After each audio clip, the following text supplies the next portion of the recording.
Hello, hello, hello. It's Carlton from the Pharmacy Seeds Network. It is Sunday night.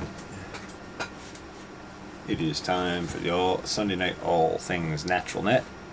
This is an amateur radio net run over the Overlook Mountain Amateur Radio Club repeater on 146.805 megahertz with a PL tone of 103.5 and negative shift of 600 kilohertz. And below is asked if this is CB. It's not CB, it's amateur radio. It's similar, but a little more capable with a much greater range and a very nice community. Cha-Cha, hello. YT, hello. How are you guys? Good to see you in here. I'm going to pull the logbook here. I see it's 9 p.m. I'm going to go ahead and get started. Welcome back from Coloma, Cha-Cha. I don't know if you made it out there or not, YT. But I hope you had a safe and fun trip with Brent and those guys. And I look forward to hearing about that. Without further ado, let's go ahead and get started. This is KD2IIN Net Control for the Sunday Night All Things Natural Net. The Sunday Night All Things Natural Net is an amateur radio net dedicated to farming and gardening and conservation and things along those lines. If there are any check-ins, please call now. 12, 20. 82 KD2 TQ. This is KD2 KJU Jed. KJU Jed. Hey, Michelle. Hey, thanks. Through Cha-Cha's bath bombs, nice. I'm sorry, that last station you weren't holding the repeater. I could not copy your call sign. Would you like to try again, please?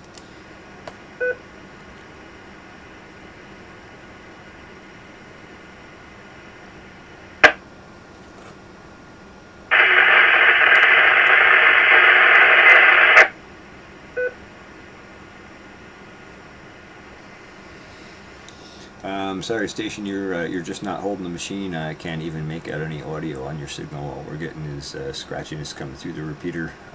Maybe try repositioning your antenna or upping your power.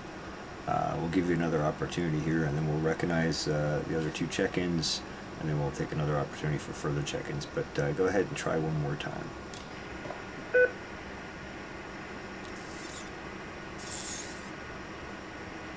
Yeah, it looked beautiful out there, Cha. Hey, Jake.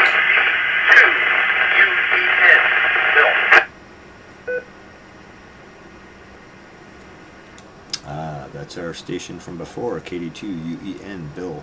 Still very scratchy, but I did get your call sign and name there, so fantastic. All right, so far we have KD2 TQS, Ken, KD2 KJU, Jed, and KD2UEN, Bill. Are there any further check-ins? Please call now. This is K2JLV. K2JLV.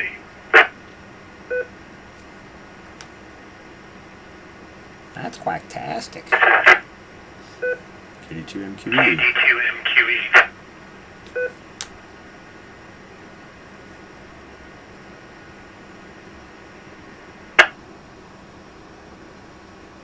YTFP. All right, the net also recognizes K2JLV, Dave, and KD2MQE, David. We'll just do one last opportunity for check-ins in case we missed anyone.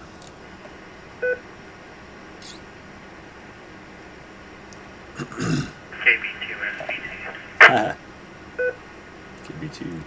KB2SPT, Matt. All right, the net also recognizes KB2SPT, Matt. All right, well, let's start at the top of the list with KD2 TQS. Ken, how are you this evening? KD2 TQS. Very well. Productive day. Enjoyed the farmer's market. Good cooking.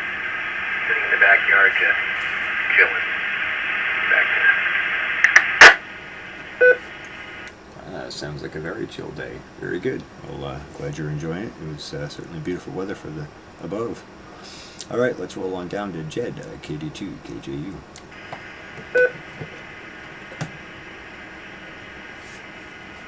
Hey, Justin. How's Montana treating you? Beautiful out there, huh? KD2, KJU, you're up. KD2, KJU, sorry about that. I always have my radio set on the output of the frequency just in case I don't want to run on the I don't need to hear anybody hear the things I say when I don't think the repeater's running. I guess is the best thing to say. But yeah, I always keep it on the output. So sorry about that. Okay. Yeah, about to walk around with the dog a little bit and participate in the net. I have a question about tomatoes, but I'll let you run through everything else first. KD2, KJU. All right, sounds good. We'll come back to your tomato question. That's always an interesting subject, and I love tomatoes and I love growing them. So let's roll on down to Bill, KD2UEN. How are you this evening, Bill? Yeah, doing very good.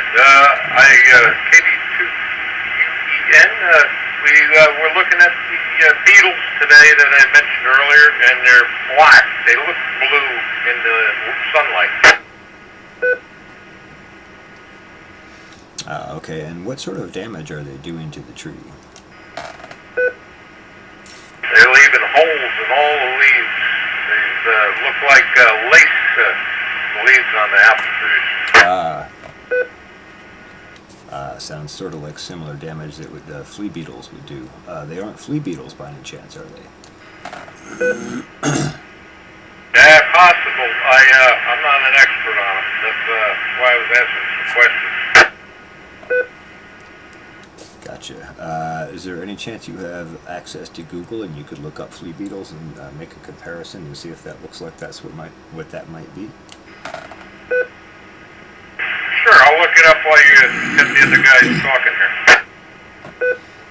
All right, fantastic. And for those who aren't in the loop, this evening on the 6:30 Daily Net, Bill said he was having some trouble with some beetles on some of his orchard trees.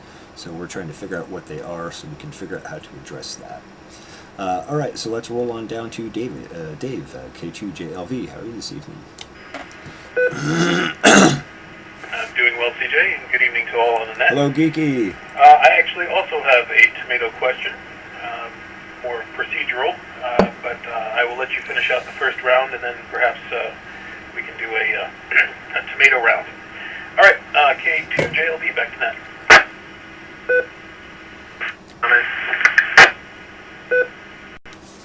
Roger that. Well, we will definitely come back and fire up the tomato cannons for sure. I think there was a comment in there, so station with a comment. Go ahead. K2TQS, over to Bill. Insectidentification.org. Say again. Insectidentification.org. That website I use for main identification has cross-reference to other species at the same time. I do that too sometimes. Thank you, Ken, for your always excellent information. So good. So Bill can be checking that out and seeing what exactly he has, and then we can try and figure out a way to address that without adding toxins to the system. Let's see. Let's roll on down to David, KD2 and QE.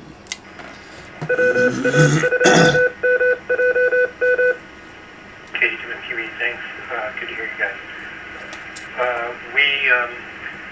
We don't have. We're not sure if we have Bill's beetles, but we have just plain old Japanese beetles in the soil, in the plants, and we're picking them off and stuff. But if you have ways systematic that you want to talk about tonight too, that would be helpful. And let me start it there. Back to now. Alright, well, so the Japanese beetle I'm pretty familiar with. There's something called Milky Spore that you can get, and you can inoculate your soil with that, and that spore disables their reproductive life cycle in the soil when they lay the eggs. It somehow prevents those eggs from maturing. So that's an easy way to deal with those guys. Of course, you can only treat your own yard, and if you have neighboring yards that are still hatching them, you may have them coming in from that source. But that's one way to address it. And I imagine that Milky Spore, I'm pretty sure that's a fungi, so I imagine it would also spread to neighbors' yards through various means. So that's a thought, and I'll just put it back to you for comment before we roll on down to KB2 SBT. Excuse me. Buffering, I'm sorry.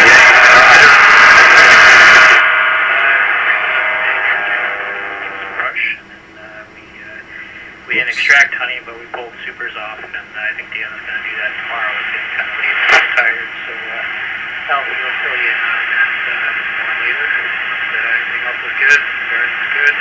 Got some zucchini out. Looks good. I think that foliar feed that you recommended is definitely working wonders for maybe 2 SBT.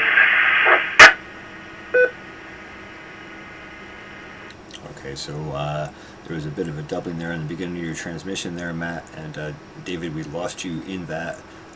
And Matt, your signal was a bit scratchy. I did manage to pick out what you said. Sounds like you pulled some honey supers off. That's fantastic. And yeah, keep those foliar feeds going. All right, I'm going to go back to David to finish his comment, and then we'll come back to Matt. So David, KD2MQE, go ahead. MQE, so thank you. Back, there were 2 questions around the Japanese beetles. One was the Milky Spore timing, and when you do that, and the other one is the pheromone kind of treatment, which we've done in the past. And, how do you feel about that, and when do you do that? Okay, I'm pretty sure the Milky Spore timing is for fall, typically, and that prevents overwintering, gestation, reproduction. The pheromone, do you mean the traps, or is there something else that I'm unaware of? Yes, the traps. Yes, I understand those work pretty well. They draw quite a few in.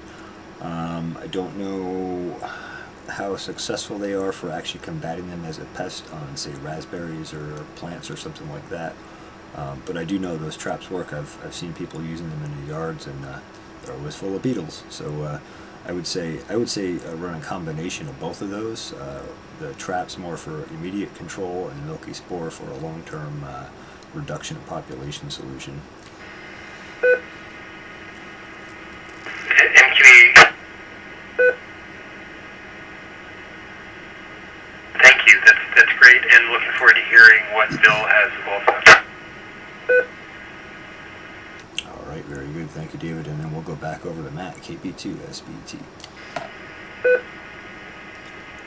Yeah, sorry about that, CJ. There was a pause there, and I wasn't sure if it was my turn or not, so I just kind of jumped in there. But yeah, that's today we pulled some honey supers off. Hey, Jim. We got about four full boxes. So 4 supers, we'll be nice. extracting that tomorrow, or at least Deanna won't be. I have to go to Bennington. Nice. Gotcha. Oh, awesome. 4 supers. Well, that's a nice haul for as early in the season as we are. I know that second swarm that I captured is super productive. They were filling a 3rd super, I think, like a week, I don't know, it would have been 2 weeks ago now when I looked in there. So I put some extra supers on, and I got to get back in there. I was hoping to get in there this evening, but that didn't happen. So probably sometime in the middle of the week, this coming week, and I expect to see a couple more full supers. The other 2 colonies are doing okay, and then that top bar colony is rocking as well. So fantastic. Sounds like things are going well. Sorry you have to drive all the way up there again, but I know that's the nature of the work. All right, let's just pause and take an opportunity for check-ins here.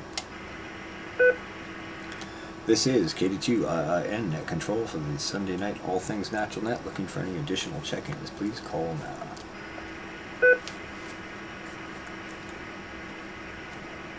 Stuck in Missoula, oh no. Alright, no further check-ins recognized at this time. We're going to go back to the top of the list at KD2 TQS. KD2 TQS. Watching fireflies, nothing further. That's where we're watching watching fireflies would put me as well. Glad you're enjoying them. All right, let's roll on down to Jed, KD2KJU. I believe you had a tomato-related question.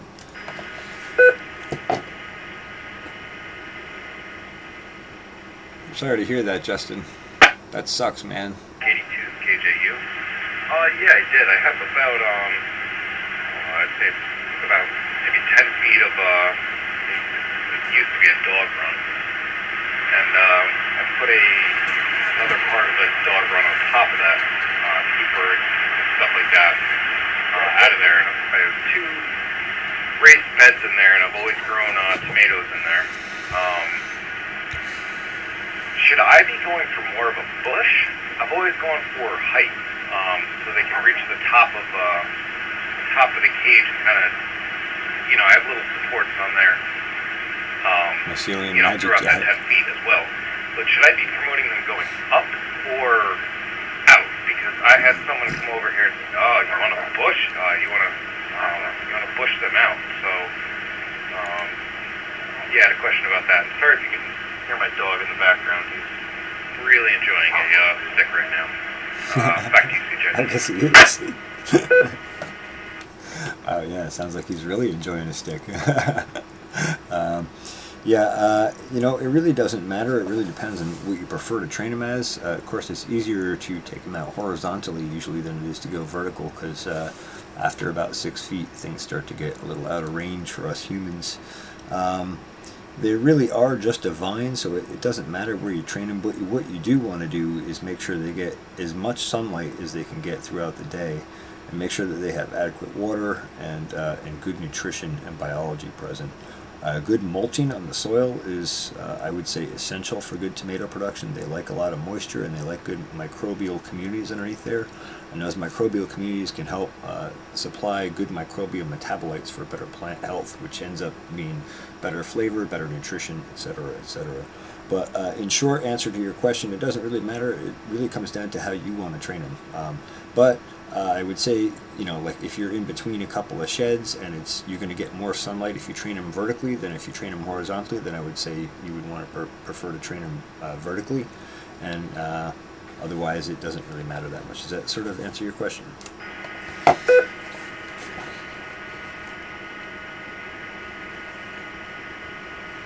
Yeah, I'll bet, Justin. Trucks, yes, burn it. Yeah, I have more stuff.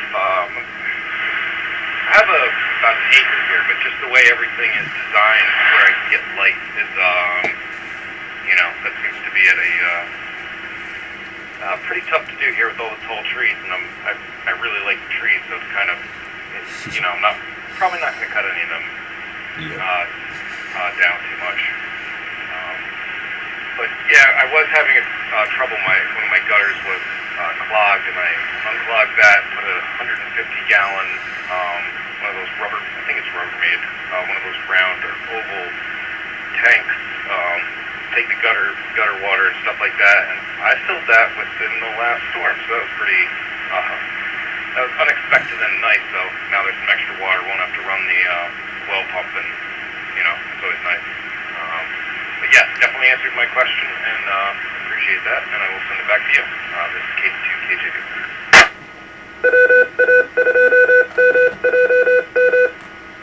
All right, very good. Sounds like you're catching some good rainwater. That's excellent. And that's some of the best water for irrigation, foliar feeds, and all that sort of stuff. All right, let's roll on down the list to KD2UEN, Bill. See how he made out with his Googling. KD2. And Bill looked up the University of Minnesota, and the flea beetle looks like it. We have some that are super sized here. They're a little bit bigger than what they require on the website, but that's what it looks like. Yeah, geeky. All right, very good. Well, it may well be flea beetles. I know I've seen them on annual crops like spinach and a few others like that, radishes, stuff like that. I can't say I've ever seen them on an orchard tree. So I guess here's a question: what kind of trees are these? We have 2 Macs in the front. It's in the cherry trees in the back, and also the peach They completely took out our lettuce in the garden. I agree, Justin. Ah, they took out your lettuce in the garden as well. Okay. It sounds like you have some sort of deficiency in your soil, and maybe you need to get a look at the deficiency that's there. Maybe get a soil sample done and figure out what's missing in that trace mineral nutrition there that's causing that imbalance and address it. In the short term, I'm not an orchard expert really, but I'm sure we could find some sort of organic pesticide that might work on that. You might try something like pyrethrin, which is from chrysanthemum flowers. It's extracted from chrysanthemum flowers. Or you might mix something like pyrethrin and neem oil. Neem oil is a longer-term systemic organic pesticide. It's extracted from the Azadirachta tree, which is typically grown in India, and that oil inhibits the life cycle of insects, like inhibits them from going from one stage to the next, say from larva to, from like an egg to a larva, and so on and so forth. And it's more of a long-term thing, and then the fats from that oil are also beneficial for plants and the fungal communities in the soil. So that might be a two-stage approach to dealing with it for now. But I would say get some soil samples done and figure out what that deficiency is and see if you can address that in the soil. Does that help you any? Yes, KD2UEN. Thank you, Hey, CJ. Chris. I'll take some into Cortland College. I guess they got the farmers program at Kingston, and see what they say. All right, yeah, that would be a good start. And then if you're looking for something to address that through Foliar Feeds, I can direct you to a company that I work with who formulates foliar feeds specifically for this sort of stuff, and with the whole understanding that addressing trace mineral deficiencies can dramatically affect photosynthesis, and that dramatically affects plant health, the essential oils and compounds that the plants produce, the nutritional profile of the plant, and the flavor of the fruit that they produce, as well as the yield. So there's a lot of things that happen there all together, but the insects are an indicator of a deficiency. Well, thank you very much, CJ. This is KD2UEN, Wolf Park. Getting a Thank you neem for all tree? that Awesome, information. Geeky. You're very welcome, and don't be afraid to ask more questions in the future here. And also, if you if we're not on the net at the time and you have a question, you can always ask me on my YouTube channel, and I'll usually answer comments on there. So if you have something you run into, don't be afraid to ask there as well. Let's roll on down the list to K2JLV. Dave. I'm getting long-winded. Thank you, CJ. All right, so getting back to tomatoes, I have 6 tomato plants, which I, for a very short period of time, due to time constraints, have put into buckets to allow them to survive before I get them into the ground due to my time constraints, especially So you beat with the crap out of them day CPI-wise. A couple of weeks ago. They are doing fairly well. I have fertilized them with the Neptune's Harvest fish fertilizer, which is got high numbers in the beginning. Awesome, for Geeky. plant growth, not for fruits and flowers and seeds yet. So that's sort of where I am, and I'll give you my question here after I drop the carrier for a second.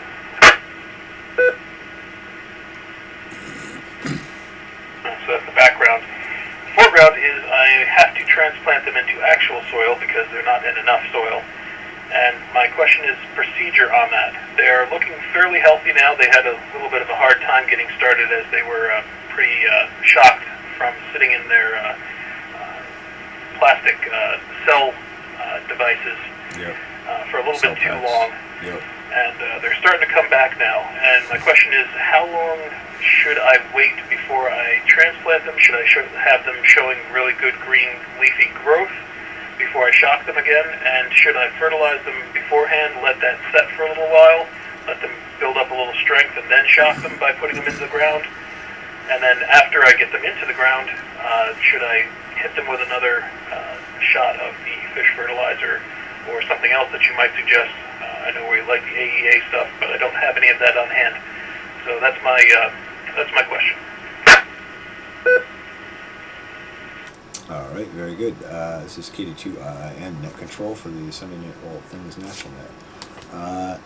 Well, I would transplant them right away, get them into the soil that you want them to stay in, with the understanding that as they're trying to develop that root system, every time that they hit the side walls of a planter, that's a stunting effect on them. And in those buckets, and knowing that tomatoes, when they spread their roots horizontally, and so tomatoes go out like 4, 5, 6 feet in all directions from the base of the plant, and they don't go very deep. So being in that bucket, you're really limiting what that plant can establish for root base. And of course, whatever the root connects with, this really is what allows nutrition to flow to the plant and that exchange to happen between the soil and the plant. So I would transplant them first, and immediately, my recommendation, if you had some handy, would be the Nutrilife Grow and Vitality package. If you don't have that, yeah, hit them with some more of the Neptune Fish Harvest, and that should get you along. Did you guys run out of that? No, it's just that it happens to be down at Rogers. the Hoffman Estate as opposed to where I work. I'm probably actually going to take the plants home and put them into my raised beds at home, which are fairly fertile. They're certainly growing a lot of grass. So that's my plan with them. I just don't have time to actually enclose awesome, that Chris.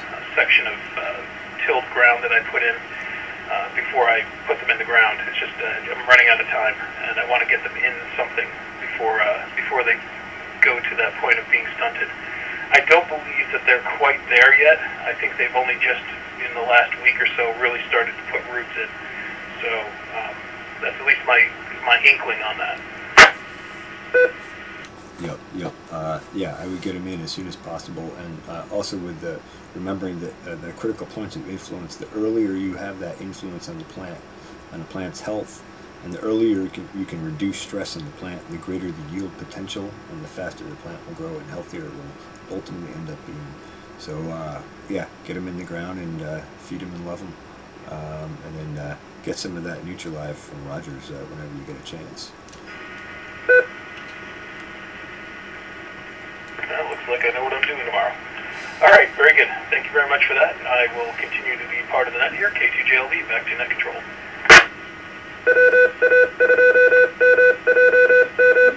All right, very good. Well, thanks for participating. Thanks for bringing tomato nutrition to the net.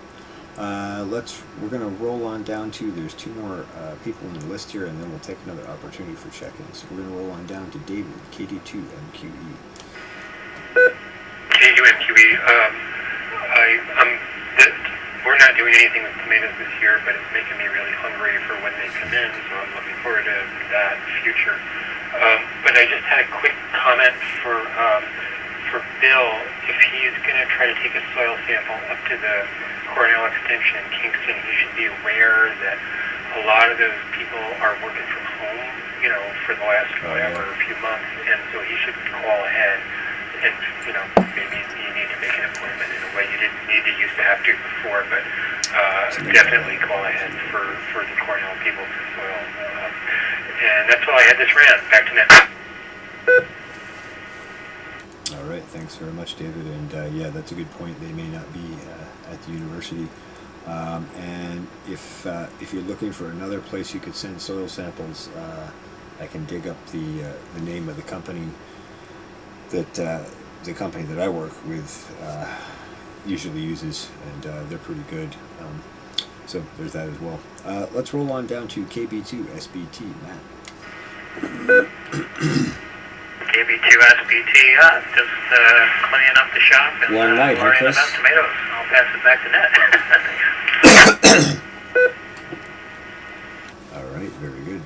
Imagine you're working on that project there, so we'll let you continue to clean up. All right, this is KD2 and Net Control for the Sunday Night All Things Natural Net. If there are any further check-ins, please call now.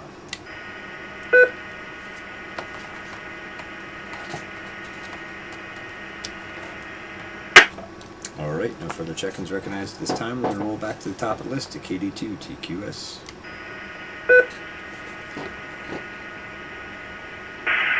Fireflies. Back to that. Yes, they are mesmerizing. Alright, and we'll roll on down to Jed, KD2 KJU.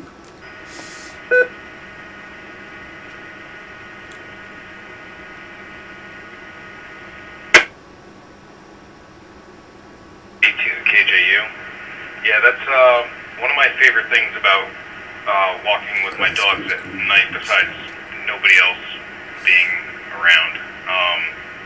You know, it's just looking up down the street and seeing all the fireflies everywhere. I try to walk when there's just enough light left, you know, between the roads to tell where I'm going. And, you know, I find there's not as many people out there, but yeah, the fireflies are really something to, you know, I really enjoy looking at that.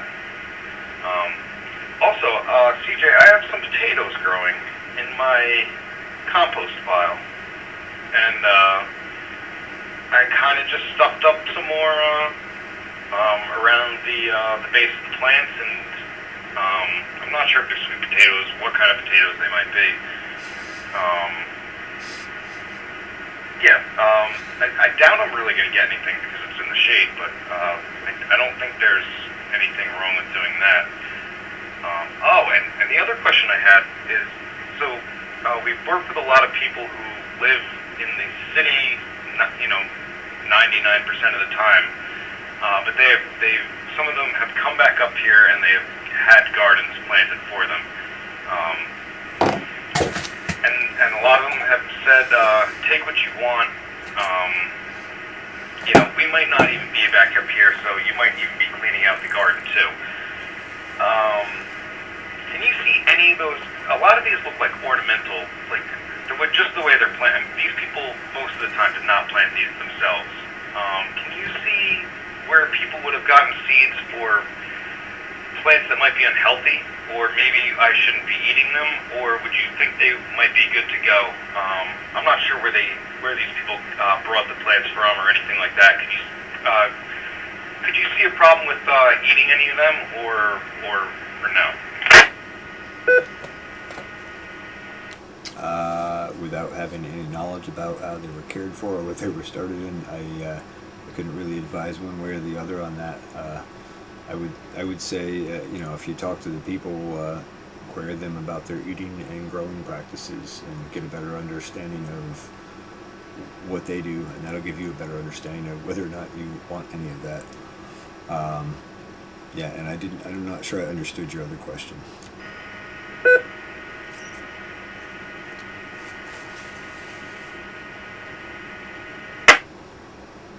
I guess the only reason I'm concerned about these other people's gardens is just the way they're planted. It looks very ornamental.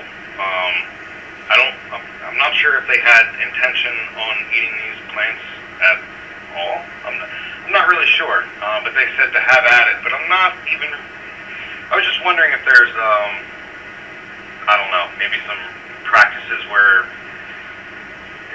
I'm just not sure where the plants came from. And my other question was, I have them growing in my compost pile. Is there anything wrong with me just keep piling on dirt and seeing if I get some potatoes out of that? Or, I mean, these are heavily in the shade and they're growing in compost. Is there anything wrong with that either? On the potatoes and the compost, no, they love rich organic matter.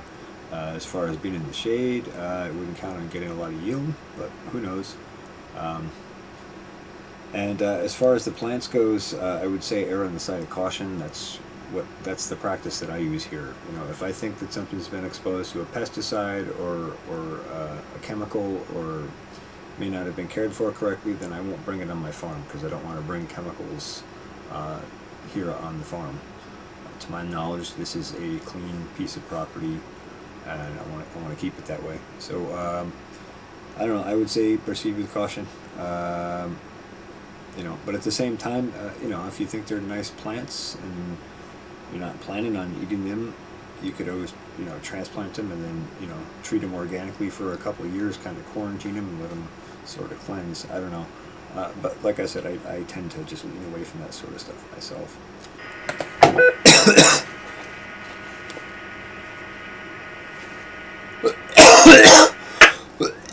Yeah, you told me what I was thinking, but I didn't want to admit. It just looks so ornamental. Hey, Cha-Cha, welcome back. Maybe the tomatoes, stuff like that, I think I'll be taking some of them, but a lot of the kale, it just looks... And actually, yeah, you're right, with what they've treated it with, they don't seem to care too much about... They just want it to look nice at whatever cost. That smell that fertilizer leaves behind, that lawn doctor leaves behind, is something that one of the reasons that I've worn a mask for many, many years while working in the landscaping business is, they say it's safe, but I'm the one sniffing it and mowing the little pellets and doing all that, so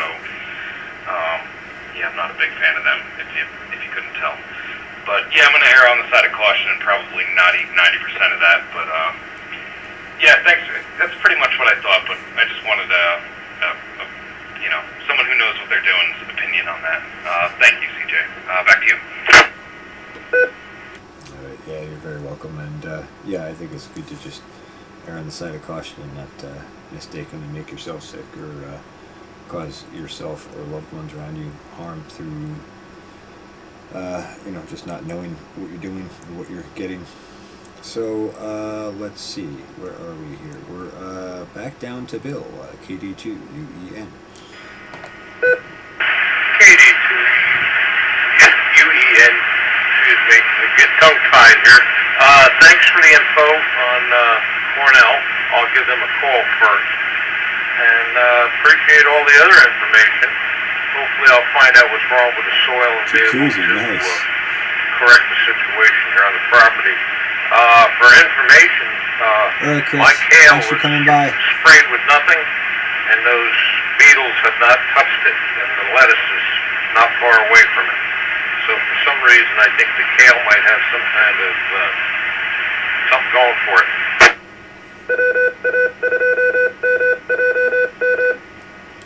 Interesting. This is KD2 and Net Control for the Sunday Night All Things Natural Net. It's good that you're paying attention to those sort of things. I would say keep your eyes peeled and continue to be observant about that sort of stuff. It's amazing how much you can learn and what insight you can gain about what's going on in your soil and your plants and your land just by watching those comparisons between different things. But you're very welcome for the information, and again, don't be afraid to reach out. Glad to help. Let's roll on down to Dave, K2JLV. Hey, one Polly. I had a comment for Bill there. I don't have any specific information on it, but I know that the advertisements that Adams Ferry Farms does for their gardening department, they talk about having your soil tested. It might be worth, if you can't get into Cornell Cooperative Extension, shooting them a message or giving them a call. They may be able to tell you, they may have a soil testing system in their particular purview, or maybe they have somebody that they use that might also be a local option. And then I had another question regarding, I guess it would be gardens in general, but tomatoes specifically, so I'll drop and I'll ask the question.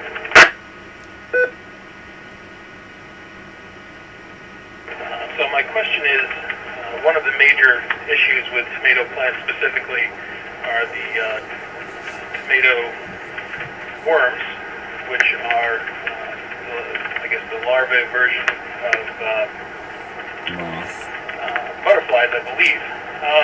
Would it be a smart move at some point, I'm not saying I'm going to do it this year, but to put some sort of a insect-type netting over top of the garden above the level of the fencing to keep the insects out, and by that token preventing them from laying eggs on your, say, tomato plants or whatever, and sort of like as a first line of defense.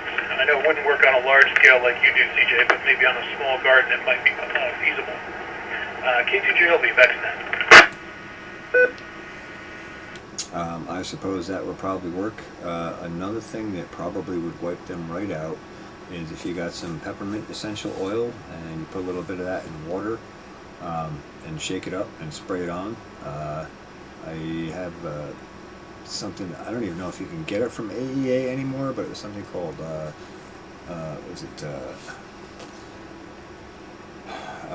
E-Scent Shield is the name of it, and it's like peppermint and thyme and clove and one or two other essential oils mixed together, and then they put it on like a neem carrier oil, and I know that that's good at repelling insects, but also I found that on tomato hornworm and those sort of things, the soft skin guys like that seem to wipe them out in 24 hours. I think they couldn't handle the peppermint oil on their skin, so that might be another option. I mean, I guess if you think you can surround it and completely prevent insect penetration, but I got to tell you, I think that's going to prove to be more difficult in practice than in theory.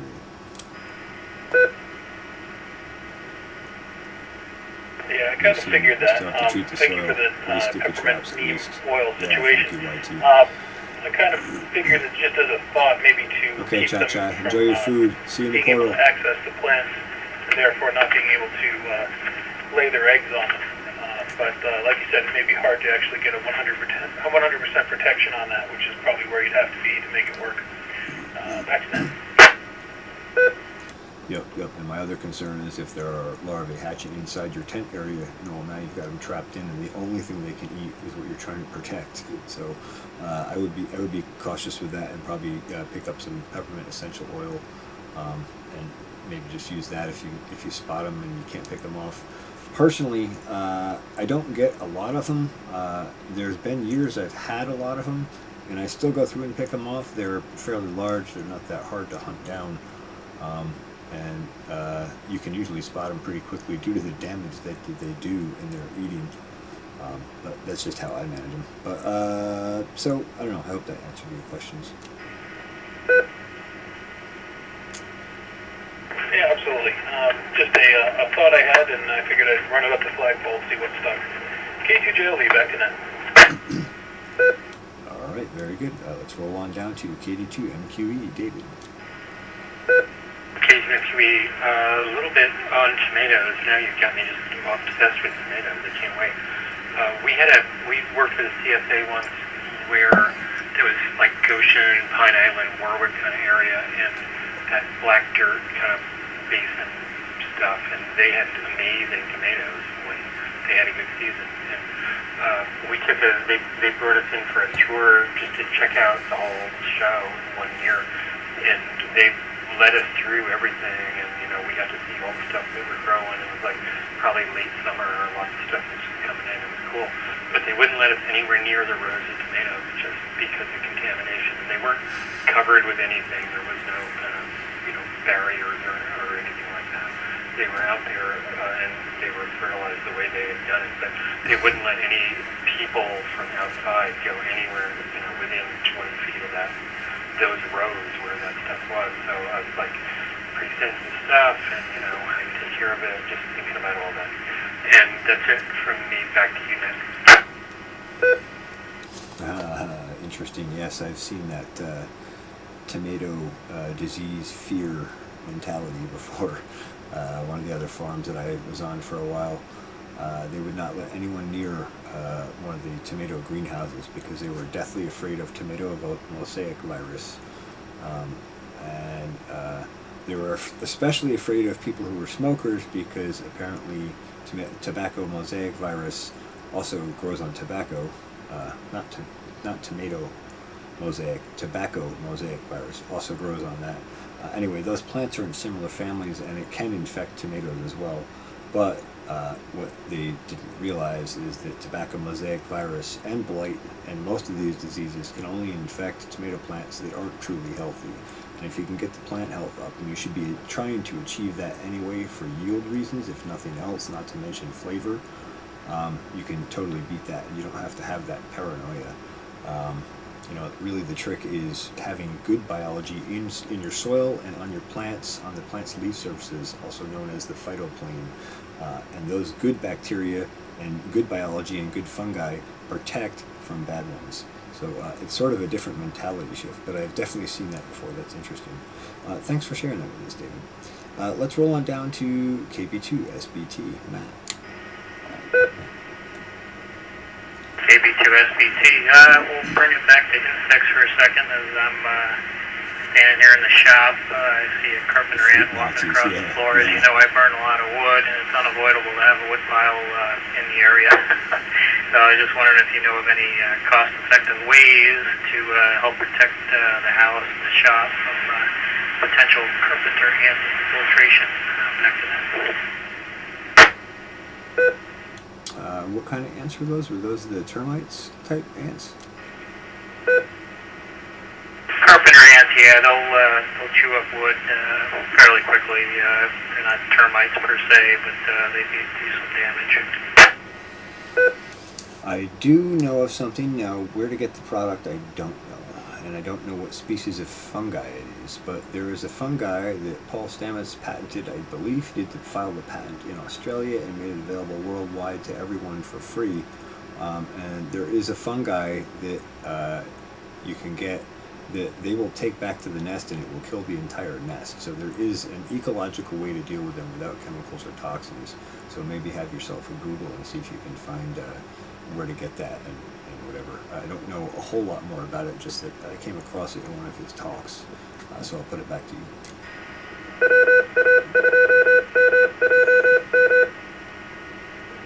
Yeah, boron, I know. Fungi, yeah, you never would have thought of pile. that.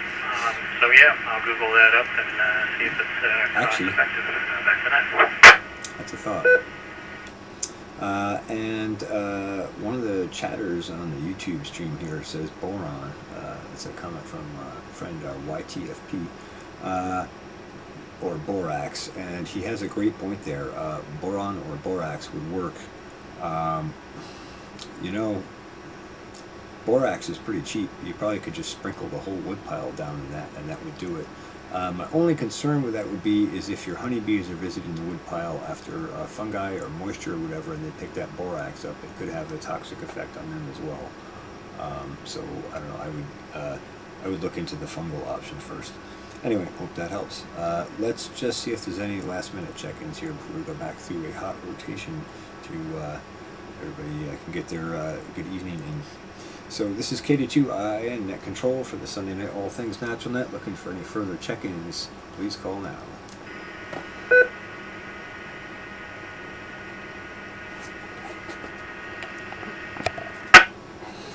JLD with a comment for KD2 SBT. Go ahead. I would like to mirror the comment from your YouTube channel on the borax. And my comment would be on the delivery system. As long as you have no problem with putting borax in there, CJ, I know you're sensitive to chemicals, so let me know what you think on that, and then I can expound. Really just boron. Borax does not really classify as a chemical. It's just borax, and I forget what the other component is in it, but I consider that to be non-toxic, non-chemical, and fairly safe environmentally. Okay, my comment would be about the delivery system, which should cause no harm. But I don't know if that works for carpenter ants, the way I'm thinking about it. The trick with it is to mix the borax with powdered sugar. Right. About a 50-50 mix. But you can't do that and then with bees. Put it into a container that the bees would not be able to get into, but the ants would certainly be able to get into. And what they'll do is they will pick it up as partially for the sugar, and then by secondary nature bring it back, the borax, to the nest, and it will kill the nest. Yes, and that is my understanding with what those ant traps are as well. I understand that works well, and your point is valid about putting that in something that the bees can't get to. So maybe that'll work. So I'll put it back to KB2SBT for comment. just have to come up with a spot that I think would be viable for it. And, yeah, I'll look into that. Yeah, I knew about borax, but I didn't know about the sugar water part. So thanks for that. Yep. The other thing is, I'm not sure that will work for carpenter ants. I'm not sure if they go after sugar, but I know that does work for the littler ants that tend to really like sugar. But let us know how it works out if you try it. Well, let's roll back through the list here, and everybody can say their final remark for the net, and then we're going to close it up. This is KD2 and Net Control for the Sunday Night All Things Natural Net. We'll roll back to the top list. KD2, TQS, how are those fireflies treating you?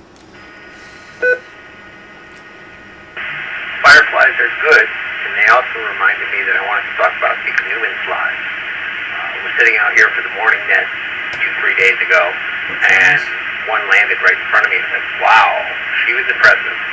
You need to be careful and frame this from a purely biological perspective, but she had the biggest set of oviposters that I've ever seen on a fly. They must have been at least 8 inches long.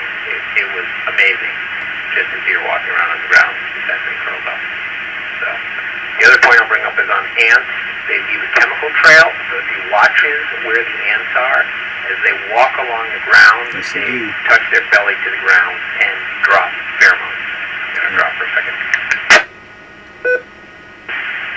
So if you observe the ants, instead of attack them to start with, observe where they're going, they leave a set scent trail for other ants to follow. You can find out where those trails intersect and put your apparatus there for them. That's all I have. That's it. Yes, I have heard they follow a scent trail, and I have actually noticed that before. So thank you for those tips, Ken. Excellent. And I didn't catch the type of fly that you saw this morning. Could you please repeat that? Ichneumon fly. Ichneumon. Ichneumon fly. They're a type of parasitic wasp. They're a wasp hunter, is what they are.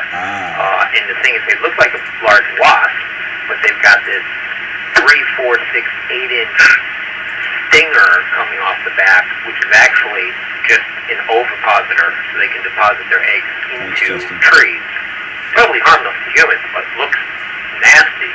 But just another piece of fascinating nature to observe. Back to Very cool. Well, thank you for sharing that. I always appreciate your knowledge of the natural world. So thanks, Ken. I appreciate it. All right, let's roll on down to Jed, KD2, KJU. Your final comments for the net.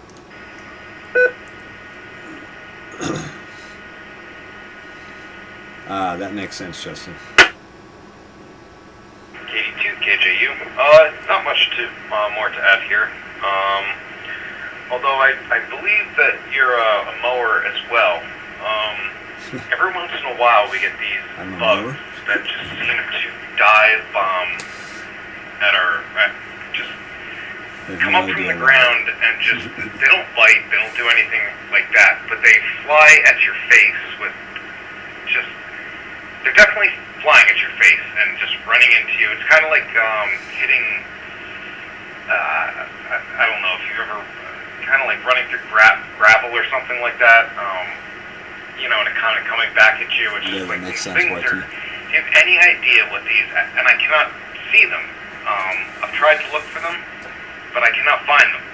These things are very fast, and they just seem to slam me right in the face.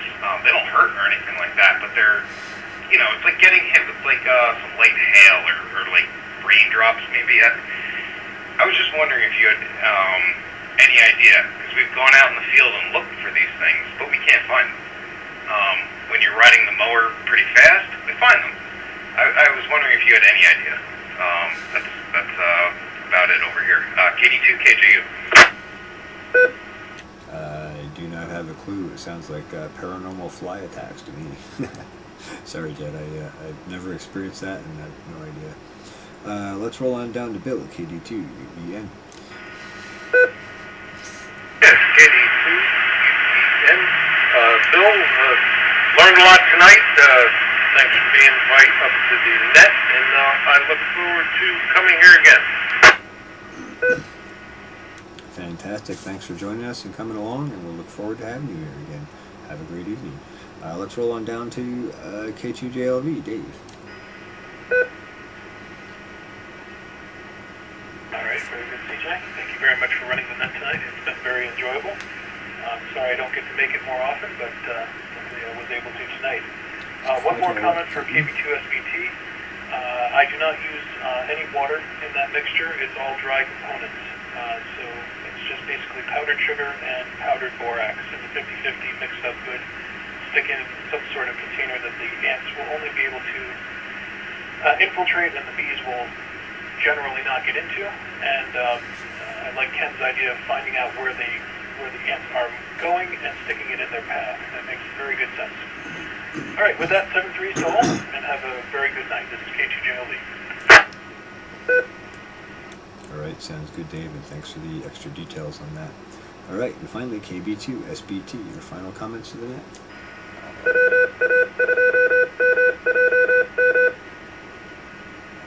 Okay, thanks there, Dave. Yeah, actually, powdered sugar and the dry mixture would be a lot easier and longer lasting, I think, would be with less trouble.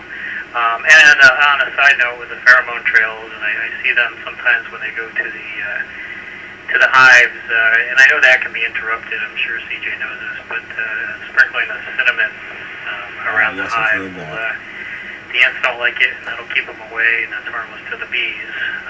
But that would be cost effective for doing all around the house and the shop and all that. So, yeah, I might try the borax thing and powdered sugar and see if I can't find a trail or something like that. So, thanks everybody, and I'll say goodnight. 73 is KB2SBT. All right, sounds good, Matt. Yes, I had heard the cinnamon thing before. I had never tried that myself either, but glad to hear another confirmation on that. All right, thanks everyone. This is KD2 and Net Control for the Sunday Night All Things Natural Net. We'll make a few announcements. Every morning at 8:35 a.m., AC2UQ runs the OMARC Daily Informal Morning Net. Every evening at 6:30 p.m. we have rotating net control, so the slightly more formal OMARC Daily Check-In Net. And let's see, Thursday evenings at 8 p.m. Dave, K2JLV, runs the Thursday Night Net. That's more of a amateur radio and technically oriented net. And then, of course, you've been listening to the Sunday Night All Things Natural Net here on the Overlook Mountain Amateur Radio Club Repeater, the OMARC 146.805 megahertz. That is all for announcements. I think we'll go ahead and close this up. Thank you to everyone who participated. This is KD2 saying 7-3 and inviting you to join us again next week. This net is officially closed. Mr. Repeater is back under regular amateur use. The net is closed. Thank you, everyone. KD2 and you'll be clear. Whew. It's a lot of radio for one night. Thanks, YT. Yeah, I also run, turn that off, let it cool off a bit. That radio's hot. I also run a net at 6:30, that daily net. I run the Sunday night version of that. And Sunday nights, that tends to be a lot more check-ins than other nights. So that tends to run about an hour also. So by the time I'm done with this net, I usually have about 2 hours in radio time, and that's a lot of time for me to sit still in a chair. But it was a good net. We had good discussion and conversations and all. And yes, one poly wasps certainly can be nature's a-holes, but you know, they also perform a function in the ecosystem. So pluses and minuses to everything, I suppose. Yeah, things have been busy for sure, YT, real busy. And doesn't look like it's going to get slow anytime soon, but busy is good. I enjoy the summertime. I enjoy working on the farm and all. I just wish I could accomplish more things in less time, but it just doesn't always work out that way.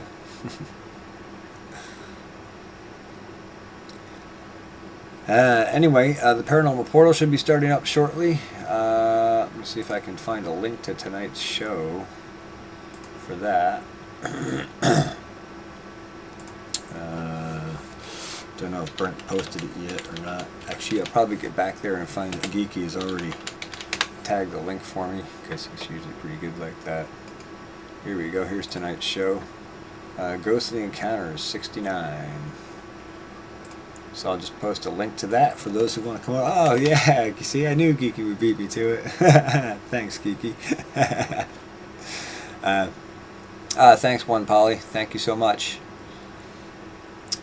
So we're going to head over to the Paranormal Portal and see what's going on in the paranormal world and see how everybody made out in Coloma. Those guys went on a road trip to Coloma to do some paranormal investigation out there. It was a group of people that went camping with Brent and Don and Duke and the crew.